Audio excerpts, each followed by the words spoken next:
स्वागत है आप सभी का एक बार फिर से आपके अपने इस YouTube चैनल पर। और जैसा कि आपको पता है कि हम अपने चैनल पर शिक्षा जगत से जुड़े हुए विषयों पर बात करते हैं, शिक्षा जगत से, एजुकेशन लाइन से जुड़े हुए बिंदुओं पर बात करते हैं। और उसी कड़ी में आज एक नया बिंदु आपके सामने है। आज एक नया विषय मैं आपके सामने लेकर के आया हूँ। बातचीत का एक नया जरिया मैं आपके सामने लेकर के आया हूँ, जिसमें हम बात करेंगे वर्तमान की सबसे बड़ी वैकेंसी, जिसको हम डीएसएसबी जो वैकेंसी है, मतलब डीएसएसबी जो बोर्ड है, दिल्ली सबऑर्डिनेट जो बोर्ड है, उस बोर्ड के द्वारा जारी की गई विज्ञप्ति के विषय में आज हम बात करने वाले हैं। और इस विज्ञप्ति को दिल्ली अधीनस्थ बोर्ड ने, दिल्ली अधीनस्थ सेवा चयन बोर्ड ने जारी किया है 27 तारीख को, यानी 27 मई को इसको जारी किया गया है। तो जो बेरोज़गार मित्र हैं हमारे, उनके लिए सबसे बड़ी खबर है, सबसे बड़ी न्यूज़ है ये। और देखिए, विशेष तौर पर इसमें अगर हम बात करें तो ये जो एडवर्टाइजमेंट है, ये जो वैकेंसी जारी की गई दिल्ली सबऑर्डिनेट बोर्ड के द्वारा, इस वैकेंसी में भाषा की जो वैकेंसीज़ हैं, यानी एजुकेशन लाइन की जो लैंग्वेज की जो वैकेंसीज़ है, उनको जारी किया गया है। और इस वैकेंसी के जो फॉर्म भरने स्टार्ट होंगे वो होंगे 4 जून से। 4 जून से फॉर्म भरने स्टार्ट होंगे और 3 जुलाई तक ये फॉर्म भरे जाएंगे, यानी आप इसमें अप्लाई कर सकते हैं 3 जुलाई तक। लगभग क्या कंप्लीट 1 महीने का ही टाइम है जिसमें आप अपने फॉर्म अप्लाई कर सकते हैं। तो इन वैकेंसीज़ के बारे में ही हम बात करने के लिए यहाँ आए हैं। और इन वैकेंसीज़ के बारे में सबसे पहले मैं आपको बता दूं कि इस वैकेंसी में किस किस विषय से संबंधित वैकेंसी दी गई हैं, कौन कौन सी भाषा है जिनके विषय में ये वैकेंसी जारी की गई है। तो सबसे ज़्यादा तो हम राजस्थान वाले हैं, और राजस्थान में अगर आप देखेंगे तो एक तो है इंग्लिश के लिए, दूसरा है उर्दू के लिए, तीसरा है संस्कृत के लिए, और उसके बाद है पंजाबी वगैरह जो भाषाएं हैं उनके लिए भी है। तो सबसे अहम जो मैं इस पर बात करना चाहता हूँ वो है इंग्लिश और संस्कृत के लिए। अब इसमें फ़ीमेल और मेल जो कैंडिडेट हैं उनके लिए अलग अलग वैकेंसी जारी की गई हैं। तो फीमेल कैंडिडेट्स के लिए, जैसे कि आप यहाँ पर देख सकते हैं, फीमेल कैंडिडेट्स के लिए इंग्लिश की जो वैकेंसी है, इंग्लिश की जो वैकेंसी है, इस वैकेंसी में टोटल पोस्ट जो दी गई है वो 961 पोस्ट दी गई है। यानी इंग्लिश फीमेल कैंडिडेट्स के लिए अगर आप देखेंगे तो 961 पोस्ट है। उसी तरह से संस्कृत फीमेल के लिए अगर आप देखेंगे तो 1159 पोस्ट इसमें दी गई है संस्कृत फीमेल के लिए।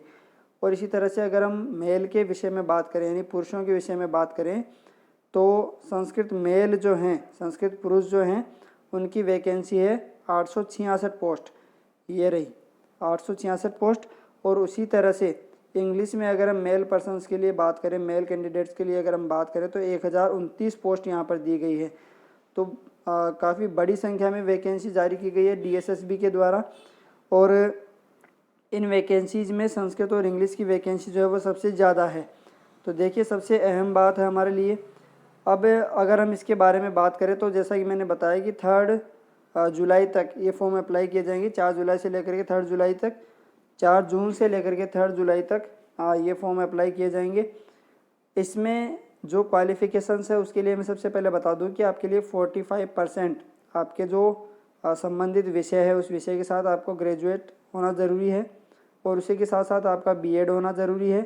ये एक सामान्य सी बात है कि अगर आप टीजीटी में अप्लाई करना चाहते हैं, ट्रेंड ग्रेजुएट टीचर, अगर इसके विषय में अगर आप बात करें, अगर आप अप्लाई करना चाहते हैं तो आपके लिए मिनिमम 45% के साथ ग्रेजुएट होना आपके लिए ज़रूरी है, और साथ ही बीएड की डिग्री आपके पास होनी चाहिए। इसके अलावा जो एक मुख्य बात है इसमें, इसके अलावा जो एक अहम बात है इसमें वो है सीटेट, यानी अगर आप सीटेट क्वालिफाई नहीं हैं तो आप इसमें अप्लाई नहीं कर सकते। और सीटेट के लिए आप 60% न्यूनतम आपके पास अर्हता होनी चाहिए, मार्क्स होने चाहिए। 60% का मतलब है 90 नंबर। अगर आपके 90 मार्क्स हैं सीटेट में तो आप इस वैकेंसी में अप्लाई करने के लिए एलिजिबल हैं, आप योग्य हैं, आप इसमें अप्लाई कर सकते हैं। उसके बाद हम बात करते हैं इस विज्ञप्ति के विषय में। और देखिए, मैं अहम बात करना चाहता हूँ वो है संस्कृत के लिए। तो संस्कृत के लिए लगभग 2025 पोस्ट इसमें कंप्लीटली दी गई हैं। काफ़ी बड़ी संख्या में वैकेंसी हैं। मैं और मेरे साथ के जो और भी मित्र हैं वो भी इसमें अप्लाई कर सकते हैं। आगे अगर हम इसमें बात करें तो देखिए वैकेंसी जो है वो सब्जेक्ट वाइज इसका डिक्लेरेशन भी दिया गया है कि किस विषय के लिए क्या क्या योग्यताएं होनी चाहिए।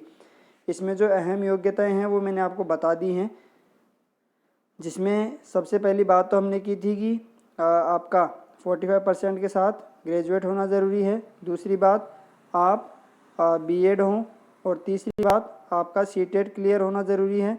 और सबसे अहम बात जो है एक और, वो है आप 32 ईयर्स क्रॉस ना किए हुए हों, यानी 32 ईयर्स आपकी एज 32 ईयर्स से ज़्यादा नहीं होनी चाहिए। अब ये जो एज का क्राइटेरिया रहेगा ये कब से निर्धारित किया जाएगा, यानी इसके लिए जो एज का क्राइटेरिया है वो एज कब से कब तक के लिए जोड़ी जाएगी। तो जिस दिन आप फॉर्म अप्लाई कर रहे हैं उस दिन तक आपकी उम्र 32 साल से ऊपर नहीं होनी चाहिए।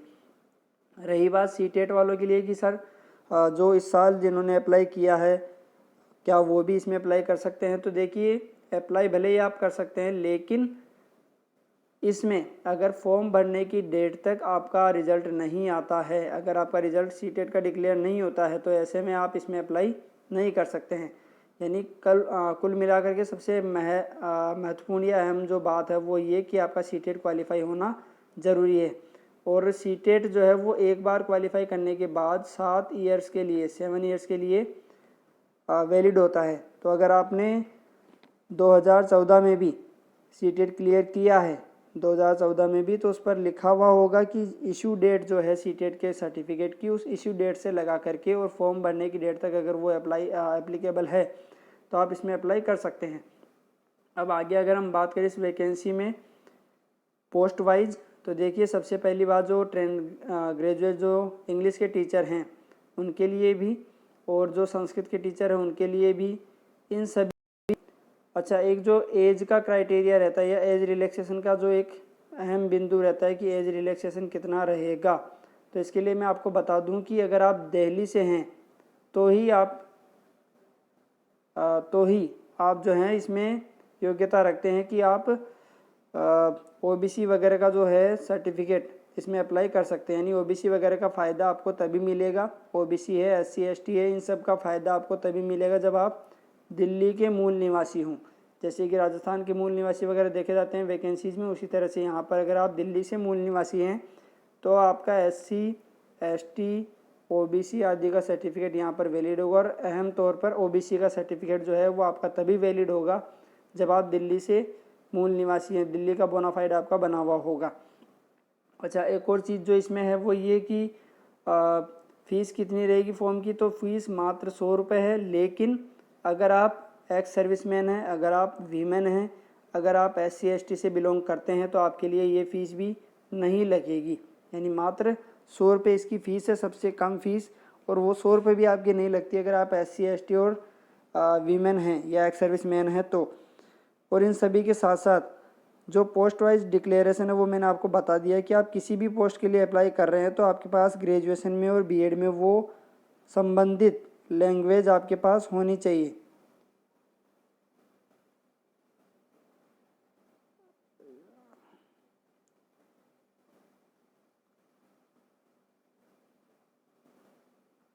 यानी संबंधित लैंग्वेज अगर आपके पास है उस विषय से संबंधित जिसके लिए आप अप्लाई करने जा रहे हैं, वो लैंग्वेज अगर आपके पास है बीए में और बीएड में, तो आप इसमें अप्लाई कर सकते हैं। और साथ ही साथ सीटेट में भी आपके पास वो लैंग्वेज होनी चाहिए। जैसे आप 2 भाषाएं लेते हैं तो 2 में से 1 भाषा वो होनी चाहिए।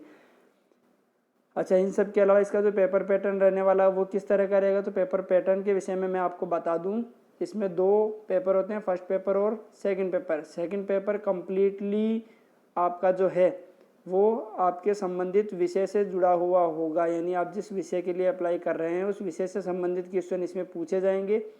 5 से 6 क्वेश्चन इसमें टीचिंग एप्टीट्यूड के रहते हैं। बाकी कम्प्लीटली आपका सिलेबस जो है वो सब्जेक्ट से रिलेटेड रहेगा। आपका पेपर जो है वो सब्जेक्ट से रिलेटेड रहेगा। और फर्स्ट पेपर जो है वो 20-20 नंबर करके 5 जगह डिवाइड रहेगा।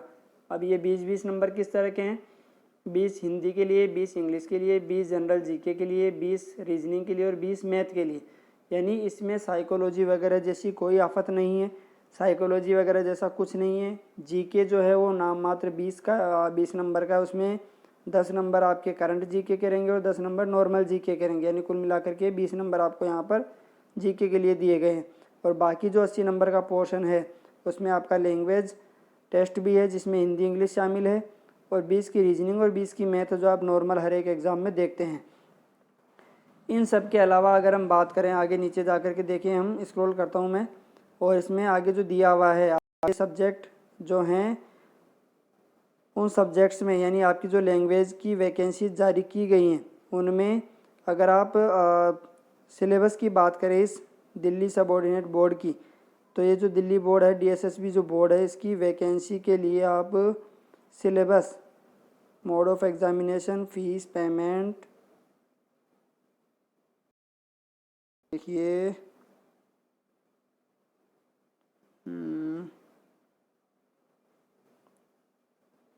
ये रहा आपका एज रिलैक्सेशन जिसमें साफ साफ लिखा हुआ है SC/ST के लिए 5 साल है।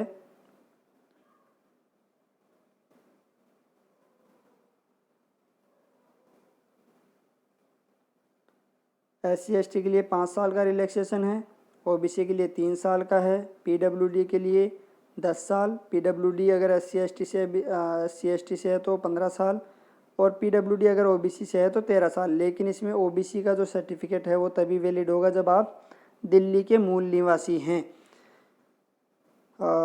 इसके बाद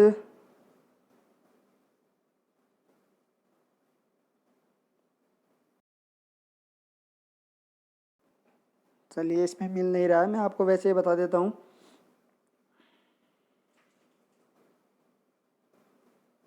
एक मिनट, ये रहा, मिल गया है। देखिए इसमें सबसे पहले जनरल अवेयरनेस जो है वो 20 नंबर के जो मार्क्स के जो क्वेश्चन आएंगे वो क्वेश्चन 20 नंबर के 20 हैं, यानी फर्स्ट पेपर में आपको 100 नंबर के 100 क्वेश्चन करने हैं, और ये 100 क्वेश्चन जो है वो 5 जगह डिवाइड रहेंगे। 100 नंबर के 100 क्वेश्चन जो है वो 5 जगह डिवाइड रहेंगे, ऐसा मैंने आपको बता दिया है। अच्छा, इसमें फर्स्ट जो पार्ट है, फर्स्ट जो पेपर है उसमें 20 नंबर की जनरल अवेयरनेस है, जिसमें आपने देख ही लिया होगा कि यहाँ पर the question will be design to test knowledge of current events, यानी करंट जीके के 20 में से 10 क्वेश्चन रहेंगे, and of such matter of every day observation as may be expected of an educated person.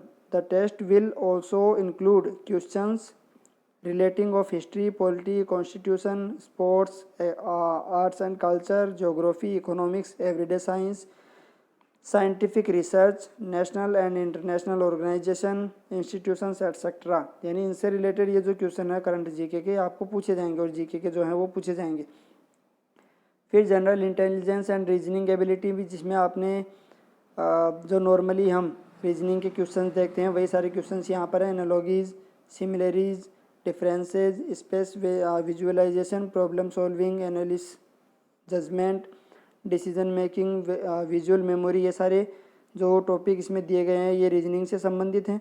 इसी तरह से अगर हम बात करें न्यूमेरिकल एबिलिटी की, तो इसमें भी वही सब क्वेश्चन है जो आप कक्षा 10 तक पढ़ते हैं नॉर्मली। सिंप्लीफिकेशन है, decimals, data interpretation, fractions, LCM HCF है, मेंसुरेशन है, टाइम एंड वर्क है, टाइम एंड डिस्टेंस है, टेबल एंड ग्राफ्स एट्सेट्रा। और इसी तरह से हिंदी में भी वही सब नॉर्मल चीज़ें हैं जिसमें वोकअप दिया हुआ है, ग्रामर पोर्शन है, सेंटेंस स्ट्रक्चर है, सिनोनिम्स है, एंटोनिम्स है। और इसी तरह से इंग्लिश में भी ये सब चीज़ें हैं, वोकेबलरी है, ग्रामर, सेंटेंस स्ट्रक्चर है, सिनोनिम्स है, एंटोनिम्स है, करेक्ट यूजेज इन सभी का, ये सारी चीज़ें इसमें दी गई। तो ये तो पोर्शन रहा आपका फर्स्ट पेपर का जिसमें 100 नंबर के 100 क्वेश्चन रहेंगे, और ये 20-20 करके 5 जगह डिवाइड है, ठीक है, 20 गुना 5। अब बात हम करते हैं आपके सेक्शन बी, यानी आपका जो लैंग्वेज का सब्जेक्ट है उसके बारे में।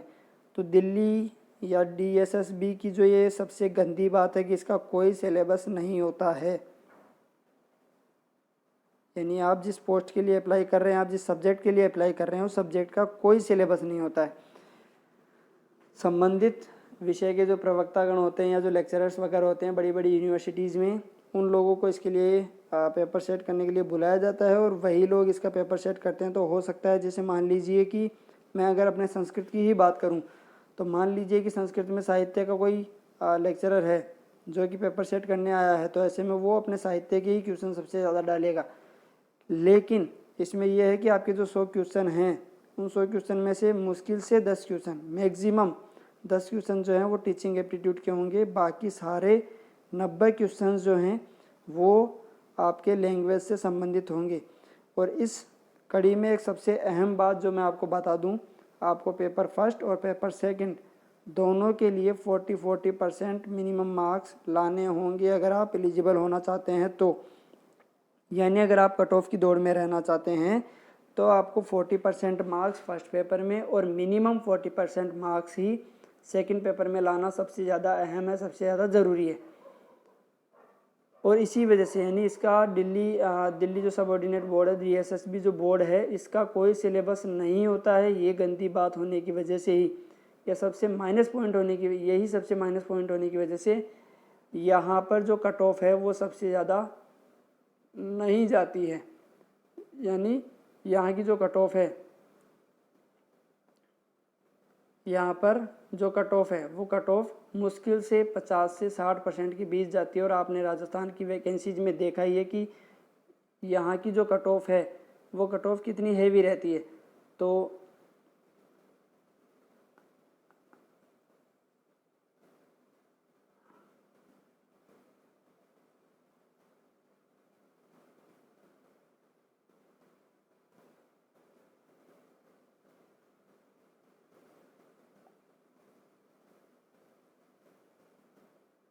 यानी राजस्थान में आप अपना सिलेक्शन करवाने के लिए जितना पढ़ते हैं, अगर आपने उसका 70% भी यहाँ पर पढ़ लिया तो तय मानिए कि आपका सिलेक्शन कंप्लीट है।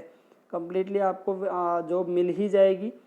क्यों? क्योंकि यहाँ का सबसे बड़ा जो माइनस पॉइंट है वो है यहाँ का कोई सिलेबस ना होना, और वो सिलेबस हमारे लिए नहीं है तो किसी के लिए नहीं है। यानी आप ऐसा मान लीजिए कि अगर बिना सिलेबस के हम पढ़ाई नहीं कर सकते तो बिना सिलेबस के कोई दूसरा भी पढ़ाई नहीं कर सकता।